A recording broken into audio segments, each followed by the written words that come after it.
শ্রীমা বলছেন, একদিন কাশীপুরে আড়াইশের দুধ শুদ্ধ একটা বাটি নিয়ে সিঁড়ি দিয়ে উঠতে গিয়ে আমি মাথা ঘুরে পড়ে গেলুম।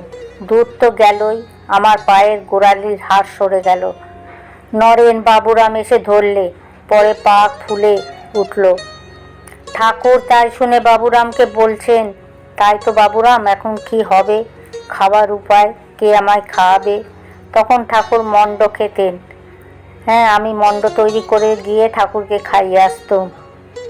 ঠাকুর তখন বলছে, আমি নথ পড়তুম তো, তাই বলছে বাবুরামকে নাক দেখিয়ে হাতটি ঘুরিয়ে ঠাড়ে ঠোরে বললেন, ও বাবুরাম, ওই যে ওকে তুই ঝুড়ি করে মাথায় এখানে তুলে আনতে পারিস?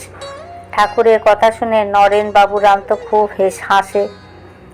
এমনই রঙ্গরস তিনি এদের নিয়ে করতেন। তারপর 3 দিন পরে ফোলাটা একটু কমলে ওরা আমায় ধরে ধরে নিয়ে যেত, আমি খাইয়ে আসতুম। ওই কয়েকদিন গোলাপ মা মণ্ড তৈরি করে দিয়েছিল, নরেন খাইয়ে দিত।